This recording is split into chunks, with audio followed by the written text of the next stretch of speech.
제가 우리 교회에 예배 인도하고 목회하면서 이 보람을 갖는 일 가운데 하나가 교회에 오셔서 신앙이 이렇게 회복되고 더 하나님께 가까이 가는 모습들을 볼 때마다 목사로서 굉장히 감사하고 또 하나님이 저를 쓰고 계시구나라는 느낌이 들 때가 있습니다. 그게 저에게 참 굉장히 감사한 일이죠. 여러분, 요즘을 우리 포스트 모던 시대, 종교다원주의 시대에 우리가 살고 있습니다. 그래서 특별히 다른 종교를 기독교가 인정해야 된다, 이런 사상이 만연해 있습니다. 우리가 여러분 다른 종교를 인정해야 되는지 얼마든지 좋은 일입니다. 그런데 우리는 그 종교의 신을 인정해야 된다라는 것이 우리의 딜레마입니다. 많은 종교 연구가들이 지금까지 기독교를 이끌어 왔던 유일신의 패러다임 효과가 끝났다. 오직 예수만 구원받는다는 구원의 유일성이 이제는 설득력을 잃어버렸다, 이렇게들 주장합니다. 어떤 목사님의 책에 보니까 이런 얘기가 있었습니다. 한 주인이 종을 데리고 밤 낚시를 했습니다. 그리고 돌아오는 길에 좀 피곤해서 종에게 저 별을 향해서 계속해서 노를 저어가라 그랬습니다. 북극성이었습니다. 글쎄 조금 지난 것 같은데 이 종이 주인을 깨웁니다. 주인님께서 가르쳐 주신 별을 지났습니다 라고 하면서 이제 어디를 가야 됩니까? 라고 하는 거예요. 그런데 그건 정말 거짓말입니다. 바다에서 아무리 영원토록 노를 저어봐도 별은 항상 우리 앞에 있습니다. 변하지 않습니다. 주님이 오시는 그날까지 변하지 않는 영원한 진리가 있습니다. 하나님은 어제나 오늘이나 동일하게 살아 계신 분이십니다. 그분을 섬겨야 될 우리는 피조물이라는 것입니다. 여러분, 신구약 성경 66권의 말씀은 영원히 변함이 없습니다. 이건 그 어떤 시간이 흘러도 그 어떤 환경이 천지가 개벽해도 변할 수 없는 것입니다. 이 하나님의 말씀 가운데 하나님께서 직접 주신 말씀이 있습니다. 십계명입니다. 출애굽기 20장에는 십계명이라는 말은 없습니다. 그냥 10개 혹은 10마디의 말씀으로 그렇게 되어 있습니다. 아무튼 이 십계명은 하나님이 직접 주신 말씀입니다. 직접 돌판에 기록해 주신 말씀입니다. 이 말씀을 주시면서 하나님께서 말씀하셨습니다. 이 말씀을 존중히 여기고 지키면 천대까지 복이 될 것이다. 그러나 이 말씀을 짓밟고 거역하면 저주가 될 것이다 라고 말씀하셨습니다. 여러분, 미국 대통령이 당선되면 취임식에 에브라임 링컨이 읽던 성경책이나 그리고 마틴 루터 킹 목사님이 읽던 성경책을 펼쳐놓고 그 위에 손을 얹고 선서를 합니다. 미국의 화폐에는 우리는 하나님을 믿습니다라고 새겨져 있습니다. 미국의 대법원 법정에는 모세의 십계명으로 장식이 되어 있습니다. 바로 이것이 미국이 아직도 초강대국, 최대 인류의 국가로 살아남은 이유라고 저는 생각합니다. 오늘 기독교 안에 율법에 대해 잘못된 견해들이 있습니다. 율법을 지켜야 구원받는다, 이 얘기 많이 들어보셨을 거예요. 율법주의자들입니다. 그러나 우리가 알아야 될 게 있습니다. 여러분, 십계명이 출애굽기 20장에 기록됐다는 것을 여러분 알아야 합니다. 다시 말씀드리면 애굽에서 탈출하기 전에, 탈출하기 위해서 지켜야 될 말씀으로 그 이전에 십계명이 주어진 것이 아니라 탈출한 다음에, 애굽에서 빠져난 다음에 하나님이 십계명을 주셨다는 겁니다. 다시 말씀드리면 이스라엘의 구원은 하나님의 은혜였다는 것입니다. 그들이 이 십계명을 지켰기 때문에 애굽에서 하나님이 그들을 구원해낸 것이 아니라는 얘기예요. 그래서 율법으로 구원받는다, 이 말은 여러분 진실 같은 거짓말이라는 겁니다. 갈라디아서 2장 16절에 보니까 율법의 행위로서는 의롭다함을 얻을 육체가 없느니라. 아담으로부터 모든 인류는 이미 율법의 파괴자요, 범법자가 되었습니다. 반대로 율법은 필요 없는 것이니까 구원받은 사람은 율법을 지키지 않아도 된다, 무율법주의자들이 있습니다. 이걸 또 잘못된 신학 사상입니다. 심지어 복음주의자들은 이렇게 얘기하신 분들도 있어요. 구약은 율법이요, 신약은 복음이다. 그렇게 구분합니다. 그래서 구약의 성도들은 율법에 구원을 얻고 율법의 신앙이고, 신약의 성도들은 예수 그리스도의 복음을 믿어야 구원을 얻는다, 복음 신앙이다, 이렇게 가르칩니다. 그런데 우리가 알아야 될 게 있습니다. 그 이전에 하나님의 은혜입니다. 하나님의 은혜로 우리를 지키시는 것입니다. 율법은 우리를, 사도 바울이 얘기했죠, 하나님께로 인도하는 몽학 선생이다. 몽학 선생이지만 하나님이 우리를 구원하시는 일은 곧 하나님의 은혜가 전부인 것입니다. 예수 위에 우리가 구원 얻을 수 있는 어떤 길은 없는 것을 우리가 오늘 다시 한번 깨달습니다. 여러분, 율법 중에 율법, 그 율법이 무엇입니까? 첫 번째 계명입니다. 너는 나 외에 다른 신들을 내게 두지 말라. 히브리어 보니까 나 외에는 알파나이라고 되어 있습니다. 알은 라틴어에서 내 앞이고 파나이는 얼굴입니다. 다시 말씀드리면 쉽게 이런 얘기입니다. 너와 내 사이 얼굴 가운데 다른 것을 끼게 하지 말라는 얘기입니다. 나와 하나님과 그 중요한 대면 가운데에 다른 것이 끼어들면 그게 곧 우상이라는 얘기예요. 그러지 말라고 얘기하시는 거예요. 여러분, 우리가 짝퉁과 진품 가방을 구별하는 법을 아시죠? 여러분, 짝퉁과 이 진품의 가방이 뭐 구찌라든가 이런 가방 보면 구분할 수가 없습니다. 어떤 게 진짜고 어떤 게 가짜인지 알 수가 없어요. 그런데 여성분들은 아마 다 알 겁니다.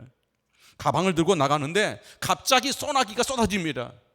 그때 이 가방을 머리 위에 얹은 사람은 짝퉁입니다. 그런데 그 가방을 품에 감추는 사람은 그건 진품인 것입니다. 쉽게 우리가 구분이 되어지잖아요. 여러분, 하나님 외에 더 중요한 것 없다. 내가 이 세상에 어떤 곳에서도 감출 수 없는 그 신앙은 진실한 신앙입니다. 그런데 내가 어떤 기회나 여러분 또 상황이나 필요에 의해서 만약에 내 신앙을 감출 수 있다고 하면 그것은 한번 깊이 우리 고민해 봐야 될 것입니다. 한국의 한 지성이 재미있는 얘기를 했습니다. 한국교회 교인들은 하나님이라는 우상을 섬긴다. 여러분, 저는 이렇게 믿습니다. 하나님은 경배의 대상이고 우리의 삶의 목적인 줄 믿습니다. 그런데 하나님을 축복의 수단으로 안고 살아가는 것, 그것이 하나님을 섬기는 우상이라는 것입니다. 하나님 앞에 순종해야 되는데 하나님을 자기 구미에 맞게끔, 필요에 맞게끔 조정하면서 살려고 하는 마음, 그것이 바로 우상이라는 것입니다. 여러분, 보통 우리가 우상하면 좀 징그러운 걸 생각하잖아요. 왜 막 징그럽고 좀 소름 끼치고 막 이런 걸 생각하잖아요. 여러분, 그런데 우상은 그런 게 아니에요. 아주 매력적입니다. 달콤하게 여겨지는 것이 우상입니다. 이스라엘 백성들이 가나안 땅에 들어간 그 고민과 여러분, 그들의 위기가 어디에 있었습니까? 바로 누가 하나님인가, 이런 마음이 들었습니다. 이스라엘 백성들은 유목민이었죠. 유목민 생활이란 게 여러분 우리가 다 아는 것처럼 뻔한 것입니다. 풀 뜯어먹고 양젖 짜먹고 사는 겁니다. 가나안 땅에 들어가기 위해서 광야를 영화할 때는 만나를 먹고 살았습니다.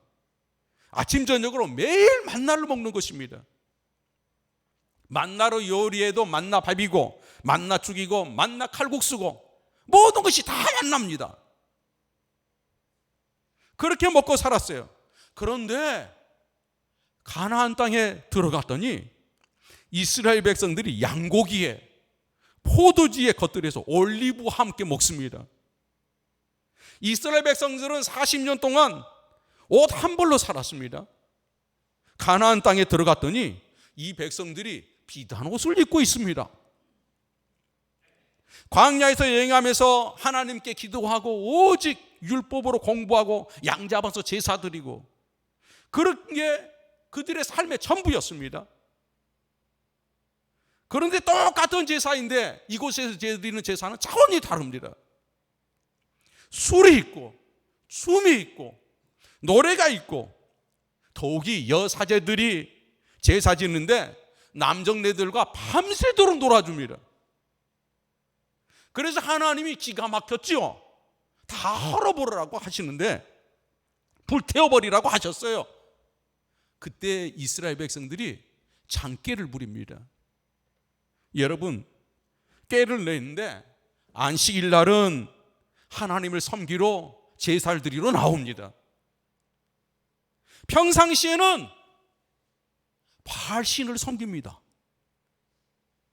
거기가 재밌거든요. 거기가 더 매혹적이에요. 더욱이 여러분, 바알신을 섬기는데 바알신은 우상 앞에는 농사를 짓는 법이라는 것이 있습니다. 이게 너무 중요한 거예요. 경제적으로 농사를 잘 지어야지 풍요롭고 많은 것을 가질 수 있잖아요. 그래서 바알에게 가는 겁니다.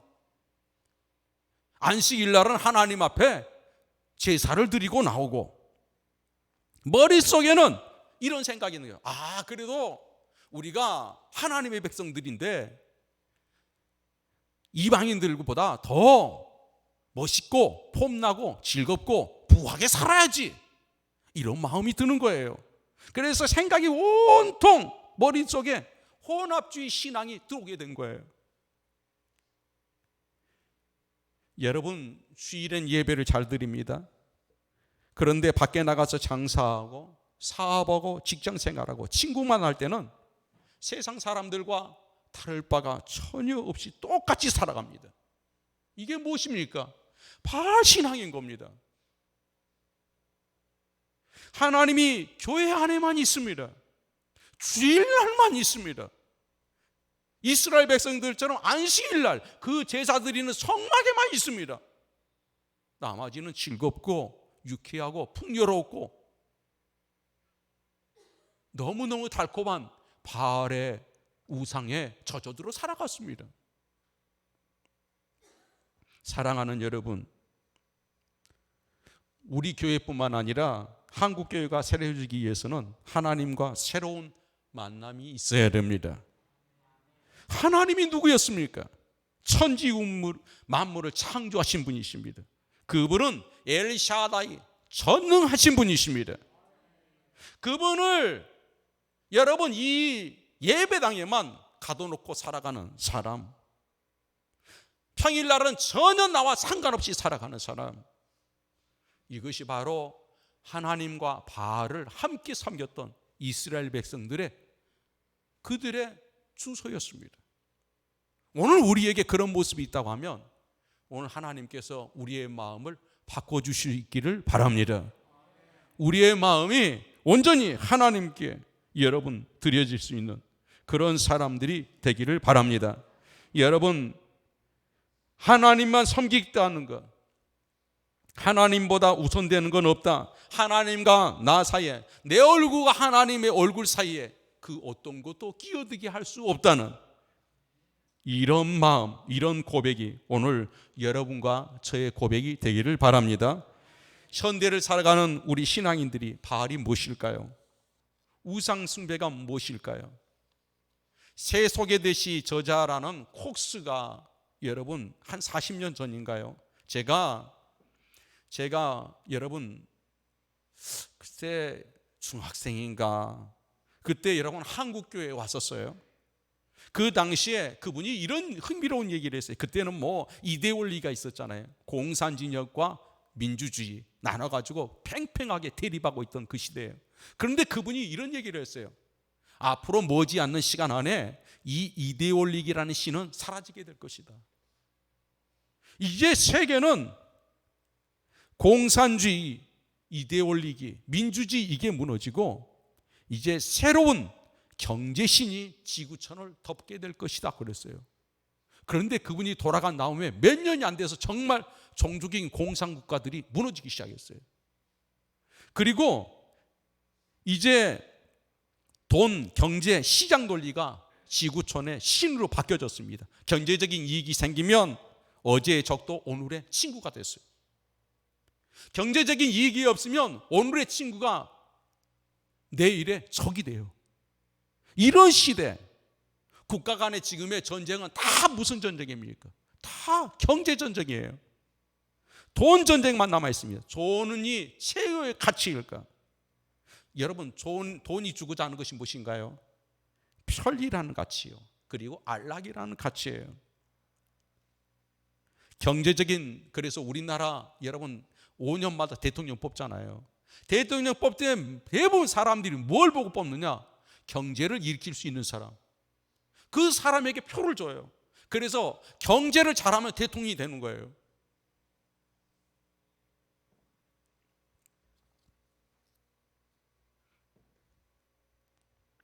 여러분, 만일에 안일과 편리가 최고의 가치라고 하면 저는 그래요. 하나님은 안 계신 것이다. 여러분, 요셉이라는 사람을 여러분 아실 겁니다. 감옥에 갇혔습니다. 억울한 누명을 쓰고 감옥에 갇혔는데 그곳에서 술 맡은 간원장과 떡 맡은 간원장을 만납니다. 그때 요셉에게 탁월한 통찰력이 있어요. 오늘날에 얘기하면 그에게는 학위가 하나 있었어요. 해몽학 박사였습니다. 공교롭도 이 두 장관이 꿈을 꿨어요. 그리고 그 꿈을 요셉이 여러분 해석을 해줍니다. 요셉의 해석처럼 떡 맡은 간원장은 형장의 이슬로 살아가졌고 술 맡은 간원장은 여러분 옥에서 나가게 됐습니다. 그때 요셉이 간청을 해요. 나가거든 나를 잊어버리지 말아라. 이 억울하게 옥살이하고 있는 나를 잊어버리지 말아라고 얘기해요. 그런데 여러분 창세기 40장 23절에 보면 술 맡은 간원장이 요셉을 기억하지 못하고 그를 잊었더라라고 이랬어요. 여러분, 만약에 하나님이 안일과 편리의 하나님이라고 한다면 이러면 안 되는 거죠. 요셉이 한없이 억울합니다. 그런데 하나님은 좀 더 기다리게 하십니다. 좀 더 고생하도록 내버려 두십니다.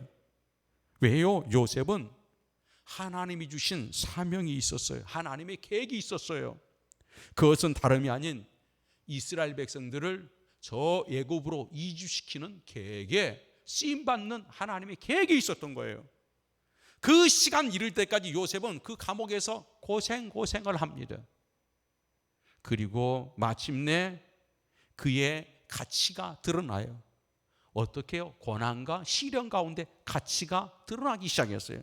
만약에 여러분 한번 생각해 볼까요? 술 맡은 간원장이 이것을 다 기억하고 있었다면 여러분 이 황제와 술자리를 함께 합니다. 그래서 황제에게 얘기를 해요.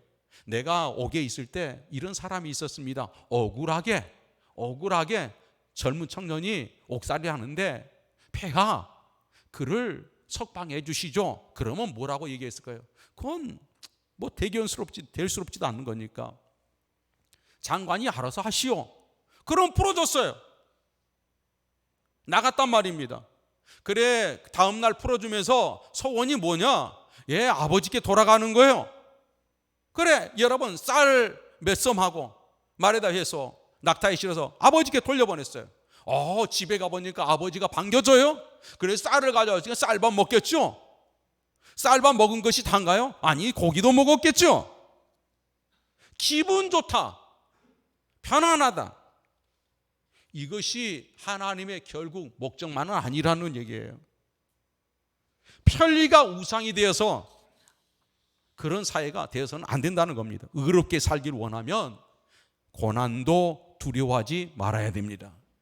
여러분, 진리대로 살기를 원하면 손해보는 것도 감수해야 됩니다. 이게 하나님의 계획이었어요. 하나님은 편리함과 안락함만 주는 그런 하나님이 아니라는 거예요.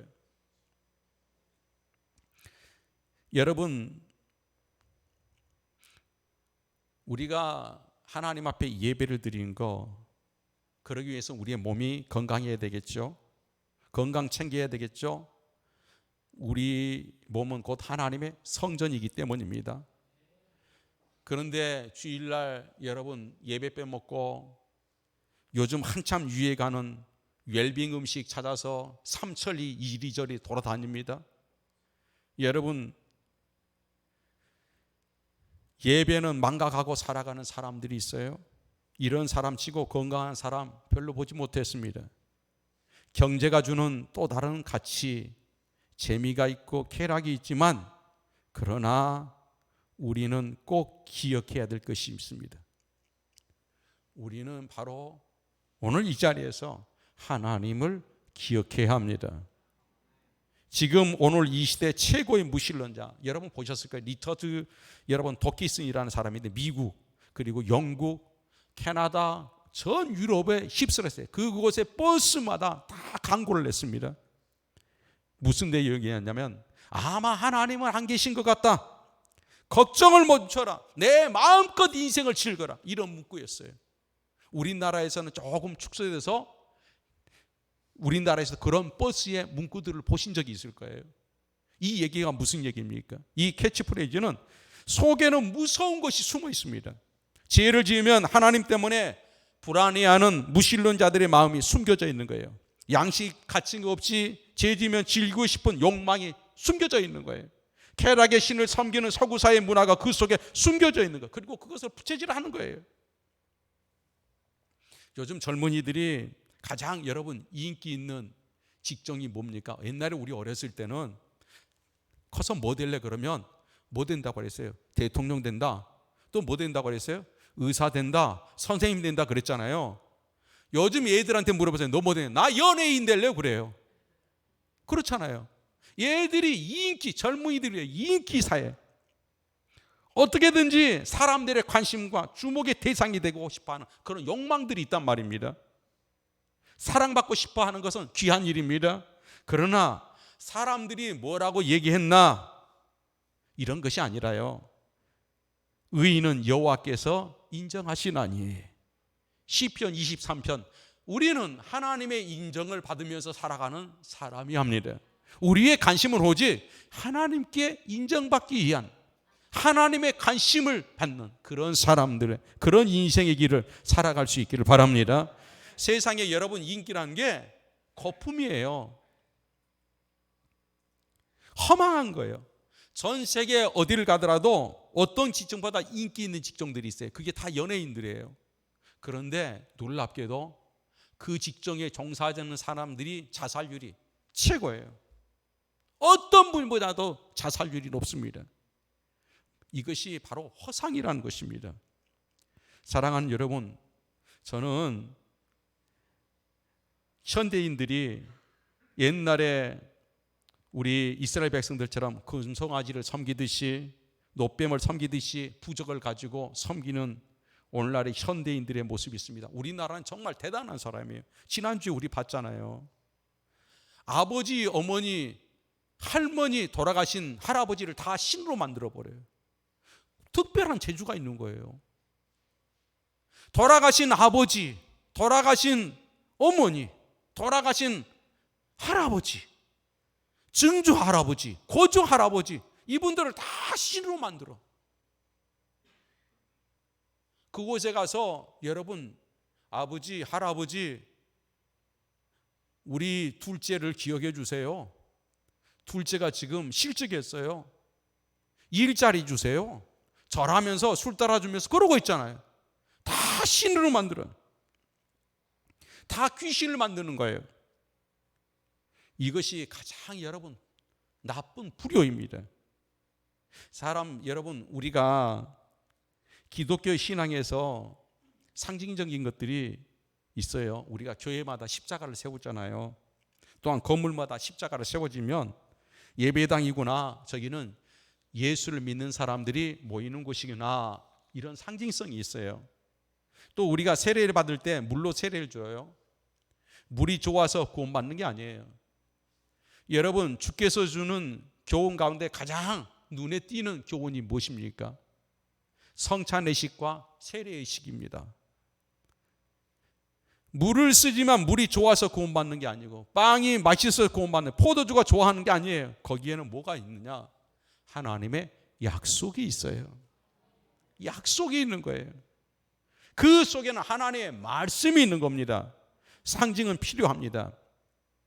그러나 그 상징을 섬기면 그것이 우상이 되는 겁니다. 부모님, 우리 조상님들 여러분 마음속으로 존경하고 사랑하고 그리워하고 너무 감사한 일이죠. 그런데 그것을 우리가 상징이 아닌 우리의 마음을, 우리의 절박한 상황을 그곳에 두면 그것이 바로 우상이 되는 겁니다. 특별한 신을 만들어 버리는 겁니다. 목에 십자가를 이렇게 메고 다니신 분들이 꽤 많습니다. 교회 다니신 분들이 꽤 계세요. 그곳에 목에 매면서 십자가를 메고 다니면서 십자가를 묵상하는 거 여러분 귀한 일이에요. 그런데 이 목에 십자가를 메고 다니면 교통사고가 나지 않고, 이 십자가를 메고 다니면 내가 건강하고 좋은 일이 있을 것이다, 이렇게 의미를 두고 메고 다니면 그것이 바로 우상인 거예요. 나는 십자가를 묵상하겠다, 예수 그리스도의 고난을 잊어버리지 않겠다, 이 마음이면 그것은 상징적인 것입니다. 젊은이들이 십자가를 메고 다니길래 어느 날 여러분 의정부에 있을 때 불렀어요. 야, 십자가의 의미를 얘기해 줬어요. 십자가는 목에 거는 게 아니라 뒤에 짊어지는 거야. 그랬더니 이 아이가 그래요. 아이고 목사님, 뭘 그렇게 모르시네. 목사님, 제가 달리면 십자가 등 뒤로 가요. 그런 거예요. 등 뒤로 나가서 또 메고 다니네요. 야, 참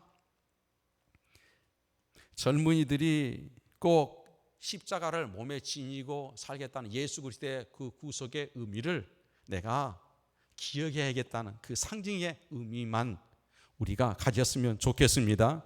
여러분, 우리가 강화문에 가면 세종대왕이 있고 또 이순신이 있습니다. 거기에 이렇게 얘기하신 분 없을 거예요. 저 강화문에 세종대왕 우상이 있다, 이순신의 우상이 있다, 이렇게 말한 분은 없잖아요. 그렇잖아요. 왜? 거기에 가서 비는 사람이 없는 거예요. 거기에다 만약에 빌고 있으면 그것이 우상이 되는 겁니다. 장로의 신학대학에 가면은 여러분 주기철 목사님의 형상이 있습니다. 그런데 저 장로의 대학 신학교 가면 주기철 목사의 우상이 있다, 그렇게 얘기하는 사람 없어요. 형상이 잘못됐다는 게 아니라 거기다 의미를 두는 게 우상이라는 거예요. 오직 하나님은 우리의 마음을 하나님에게, 하나님 얼굴과 나의 얼굴 그 가운데 뭔가 끼지 않도록 하기를 원하시는 거예요. 뭔가 형상을 만들었기 때문에 우상이 아니라 내 마음속에, 그게 하나님과 내 마음속에 다른 것이 들어오면 그게 바로 우상이라는 것입니다. 여러분, 설날이면 우리가 가족들이 모여서 추도 예배를 드립니다. 조상을 주신 하나님께 감사합니다. 부모를 주셔서 감사합니다. 소중한 자녀들 우리 가정에 태어나게 해주신 걸 감사합니다. 그리고 예배를 드려요. 그리고 나서 가훈을 나누고 아버지의 여러분 또 주는 교훈을 되새김합니다. 그리고 부모님께 절을 해요. 세배를 합니다. 그리고 음식을 나눠 먹습니다. 이게 기독교 명절을 지키는 추도 예식의 대략적인 것입니다. 나를 미워하는 자는 죄를 갚되 아버지로부터 아들에게 3, 4대까지 이르게 하거니와 나를 사랑하고 내 계명을 지키는 자에게 1000대까지 은혜를 베푸느니라. 이 말씀의 의미를 여러분 잘 알아야 됩니다. 이 말씀을 들어서 어떤 분들은 예수를 믿어도 죄가 3대까지 간다, 보응론이라는 게 있어요. 그런 얘기 들어보셨을 거예요. 예수를 믿어도 당신이 과거에 지은 죄값은 이 세상에 다 치르는 것이다. 그래서 뭐가 안 되면 불안해. 뭐가 꼬이면 자식들이 문제가 생기면 아이고 내 죄 때문인가 봐 이렇게 얘기를 해요. 그런데 성경 어디를 다 뒤져봐도 여러분 신약 성경 어디를 다 여러분 펼쳐봐도 단언적으로 말씀드릴 수 있어요. 예수 그리스도 안에서 가게 저주는 없습니다. 없습니다. 동이 서에서 먼 것처럼 이미 내가 예수 그리스도를 영접하는 순간 옮겨졌습니다. 진리를 알지니 진리가 너희를 자유케 하리라. 회개한 사람들이 죄값을 받는 보응은 없습니다. 우리 주 예수 그리스도 안에서 결코 정죄함이 없느니라. 이 말씀을 여러분 믿을 수 있기를 바랍니다. 그러면 이게 3대라는 말이 도대체 뭔가? 여러분 천대와 3대를 비교해 놓은 거예요. 다시 말씀드리면 하나님의 은혜가 이렇게 크다. 하나님이 이렇게 은혜를 크게 내리신 분이다라는 것을 우리로 하여금 비교해서 깨닫게 하시기 위한 거예요.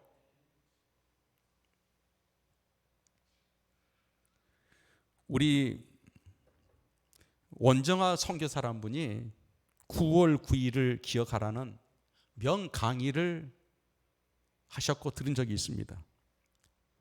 북한 땅에 공산당이 들어선 게 9월 9일이에요. 그래서 뭐 구구절인가 북한에서는 아마 그래요. 최고의 절기예요. 근데 왜 9월 9일을 기억하라고 했을까? 여러분 1938년 9월 9일에 대한민국의 목사, 장로, 흔히 전국교회 총대들이에요. 193명 맞네요. 193명이 모여서 이런 선언을 했어요. 신사를 참배하는 것은 국기에 대한 경례와 같은 의미다. 그러면서 신사에 가서 넙죽절을 했어요. 1938년 9월 9일에 일어난 일이에요. 그런데 이 땅에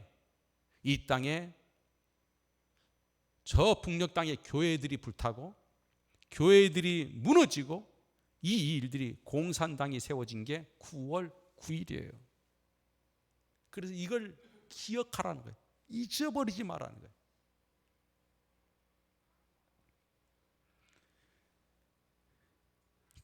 주기철 목사님은 이를 거부했습니다. 감옥에 갇혔습니다. 온갖 고난과 핍박을 다 당했습니다. 며칠 몇 날 밤 밥 한 끼를 주지를 않았어요. 어떻게 굴복시켜야 되겠는데 방법이 없을까?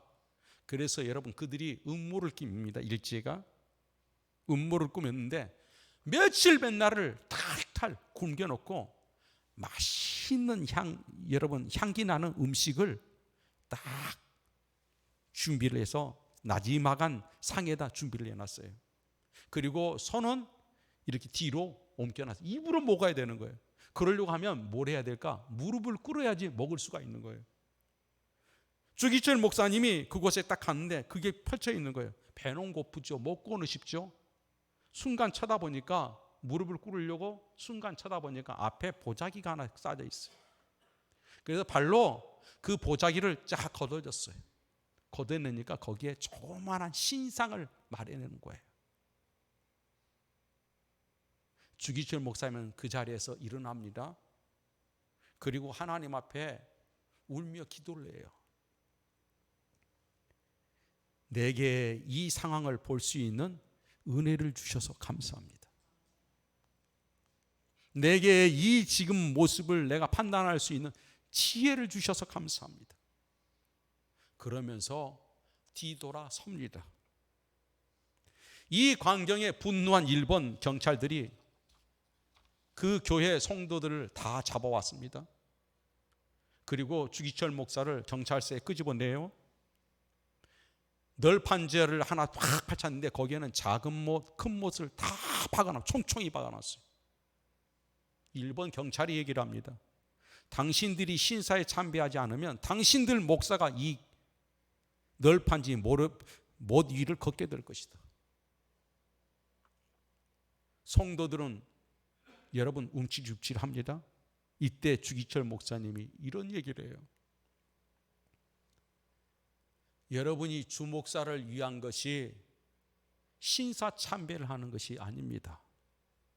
그것은 나를 살리는 것이 아니라 나를 죽이는 것입니다.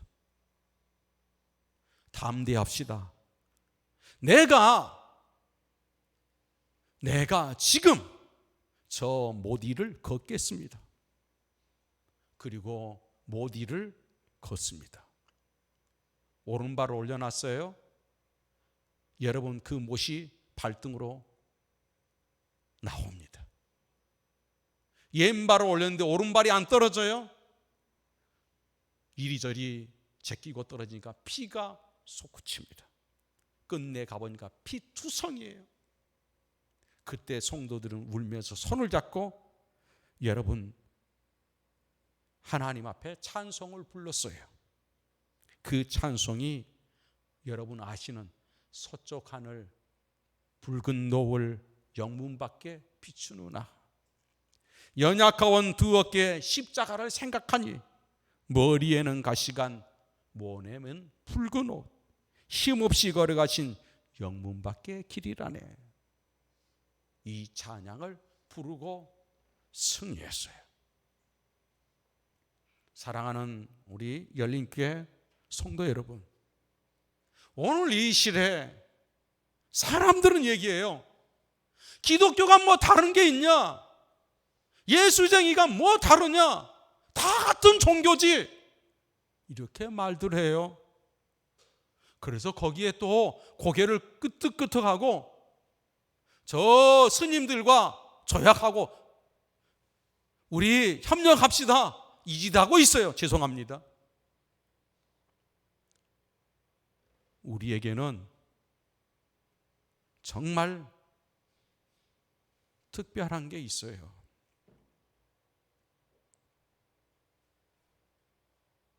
그분은 지금